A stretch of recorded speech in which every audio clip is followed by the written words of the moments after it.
Hey Stoners, welcome to another edition of Sticks-n-Stonez. I am your host, Brent Elrod, coming to you from the cozy confines here on the patio at the No Shoes Bar and Grill, deep in the heart of the Republic of Texas. I have a tantalizing episode for you today. I am pairing a Pappy Van Winkle Family Reserve barrel fermented with Belle Meade straight bourbon. It has the makings of a wonderful pairing, so let's go ahead and pop the cork, cut the stick, and get to toasting. Now, the Pappy Van Winkle Family Reserve Barrel Fermented is a Drew Estate cigar. The leaves are fermented in old oak barrels, which gives it a very distinctive profile and a unique taste. This is a Robusto. It's 5 1/4 by 52 on the ring gauge. The filler is Kentucky, which is unusual, and Nicaraguan. The binder is Nicaraguan, and the wrapper it's a double cloak. It is fire-cured Kentucky Tapa Negra and Mexican San Andres. It's going to make for a very interesting stick today.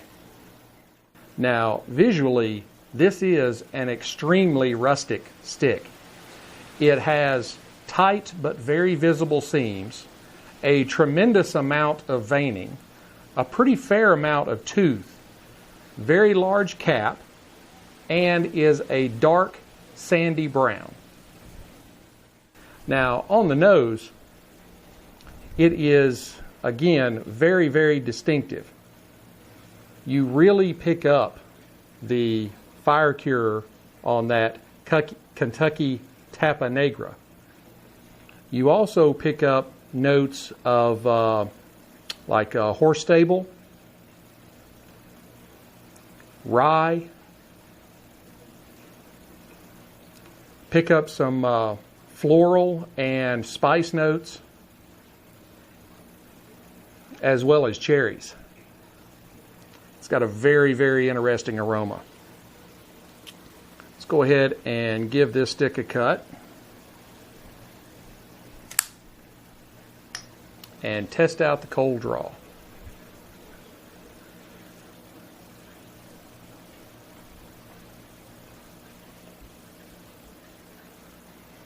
Now, it has a very kind of oily cold draw to it. I pick up notes of cedar, oak, vanilla, and some cinnamon.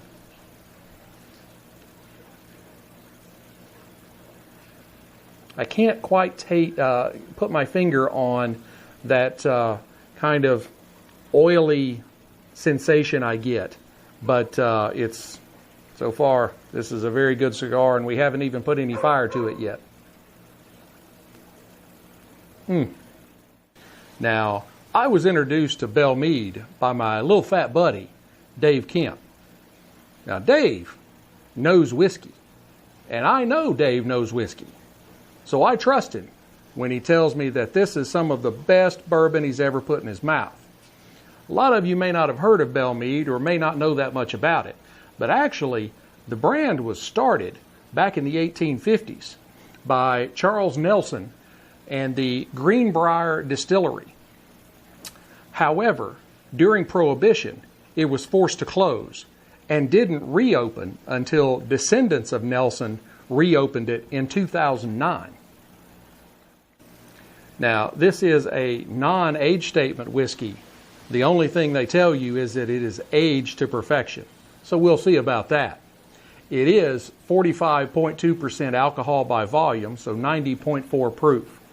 The mash bill is something else they don't tell you. All they will say is that it is at least 30% rye. I expect it to be a little spicy. We'll see how it goes from there. So let's go ahead and pop the cork and see how this looks in the glass.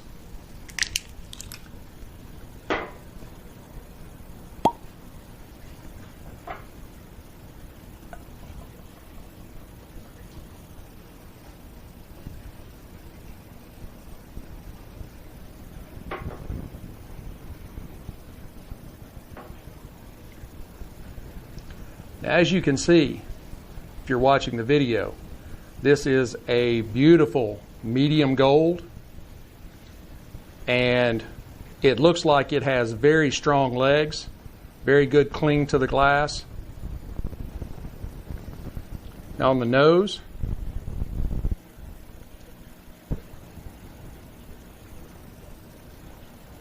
I do pick up some of that rye spice, but I also get a lot of oak forward and also some hints of oranges.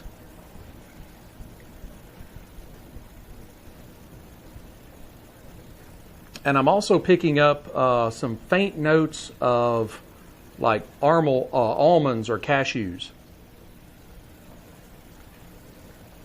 Let's go ahead and give it a taste.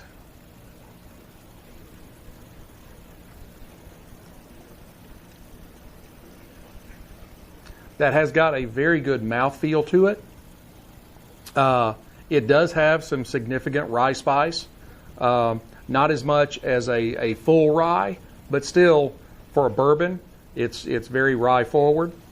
I pick up some notes of vanilla and caramel as well. It's a fairly simple profile, but it's really delicious.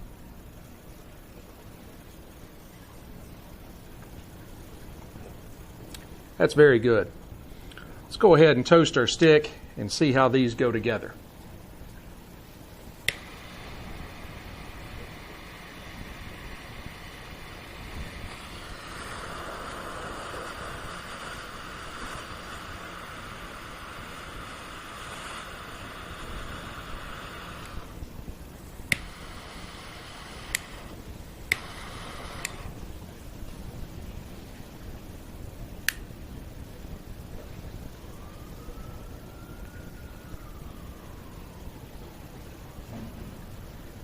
Like a lot of the Drew Estate offerings, it's a tremendous volume of smoke right away.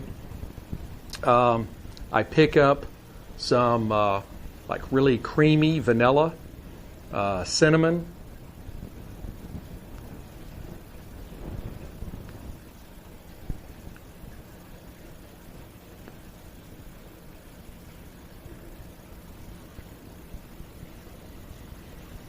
graham crackers,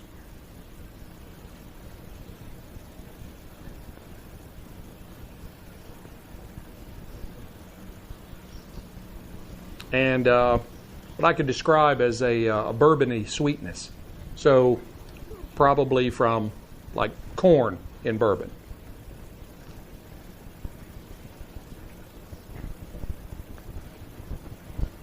I am just very amazed at the volume of smoke that is coming off of this stick.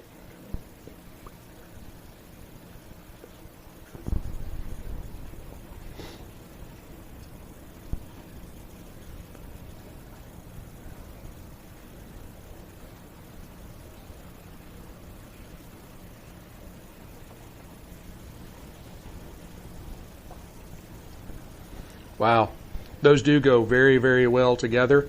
As I said, on the nose of the stick, I was picking up a little bit of rye, so it does marry together very well with the Belle Meade. That's a high rye mash bill. And then you're getting some melding of the other flavors in the profiles, vanilla and cinnamon. They're really going very well together. I'm very impressed.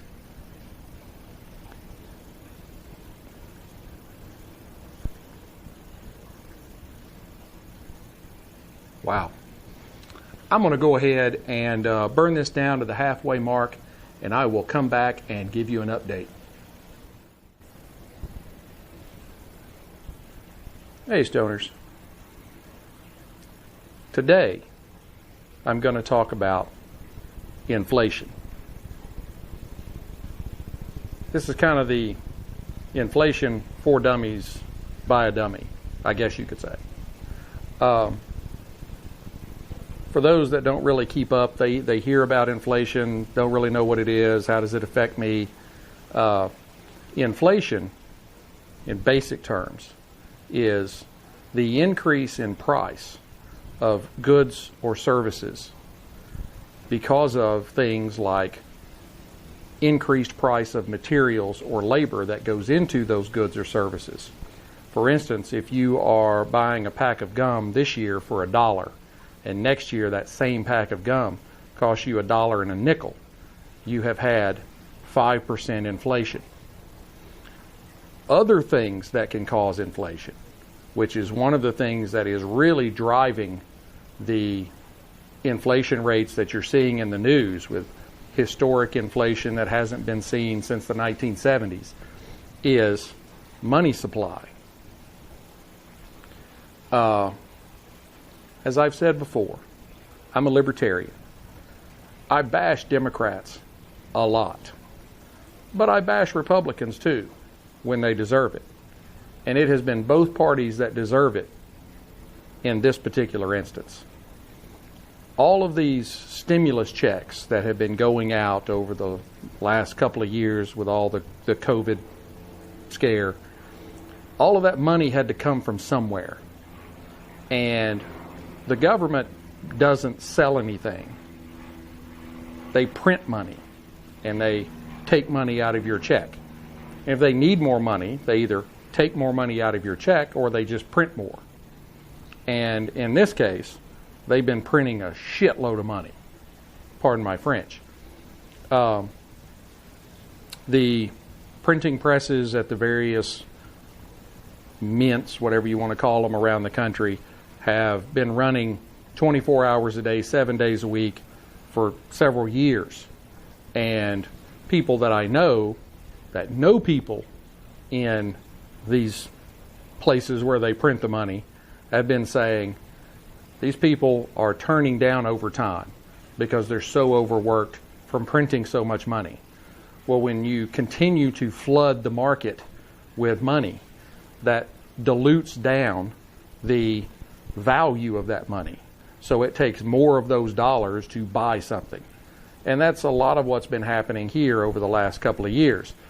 One of the reasons why you're seeing, well, gas just this week, it's $4.15 for regular unleaded to fill up my Jeep Gladiator.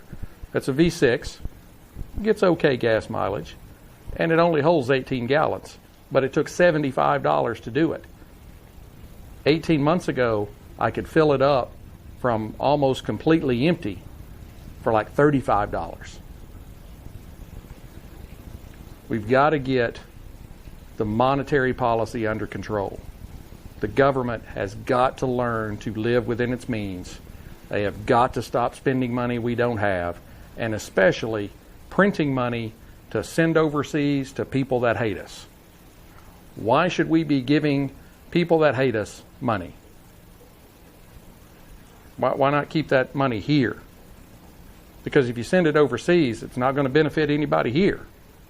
It's going to benefit those people over there. We're not the world's savior. There's only one person that is that, and it's not the president. It's not the United States. Spending is out of control. Money printing is out of control. Washington, D.C. is out of control. And we have to get together and do something about it. That's my take for today.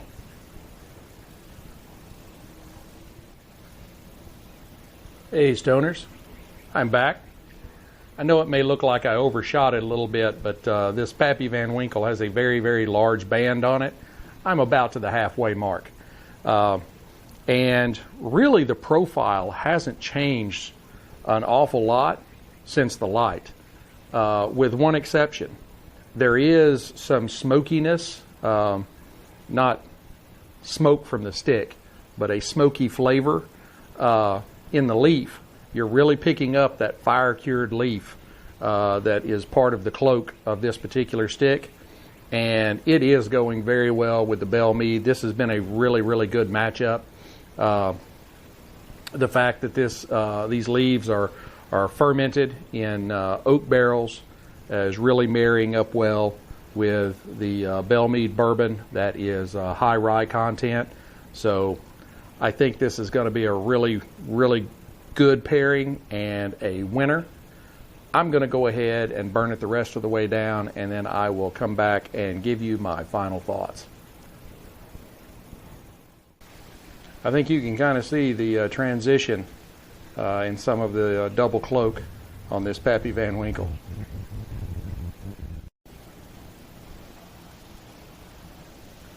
Hey Stoners, I am back. This has been a pretty wild ride with the fire-cured Kentucky leaf. First time I've ever tried that, and it was a very, very delicious smoke. You kind of ended up there towards the end with almost the flavor of, you know, those candies, the chocolate with the bourbon center. Man, wonderful. This is a really, really good stick. Would I place it in my top 10? I don't know, probably not. It'd probably be close. But a very, very good stick nonetheless. And as you can tell, we are down well past the band. And the glass is empty. The Belle Meade was a really, really good bourbon. I really enjoyed it. I probably didn't enjoy it quite as much as my buddy Dave does, but still, you can't go wrong. I mean, it's a very good spirit, and these went very well together. I am changing this week to a 100-point system as opposed to my old 5-point system. I just feel like I can be a little more precise with a lot more numbers to work with. So we're going to launch that this week with this pairing.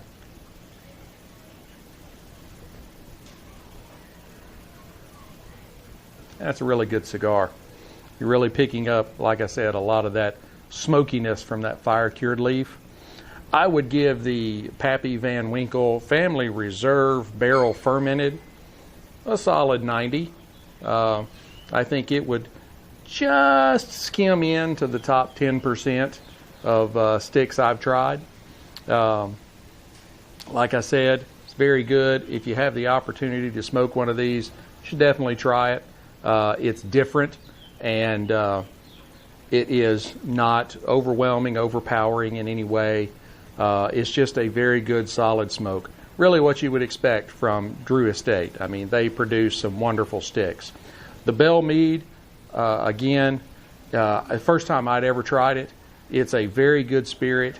I tend to more fall in the corn and wheat whiskeys as opposed to the rye. I do like rye, but it's a little more spicy for me. I prefer the sweetness of corn.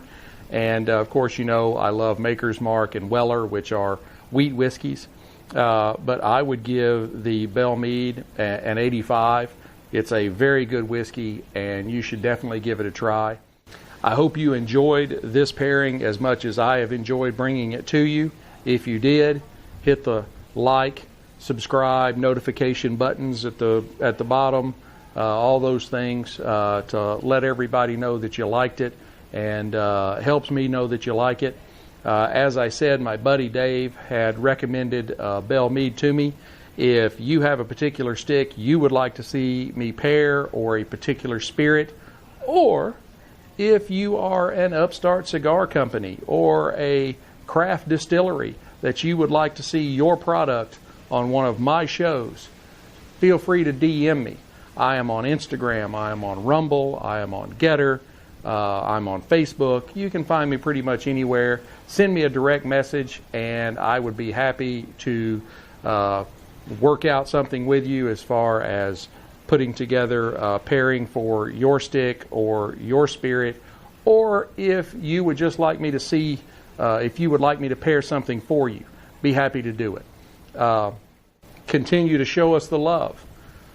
Until we get to be together again, keep your sticks dry, your stones cold. Have a great day.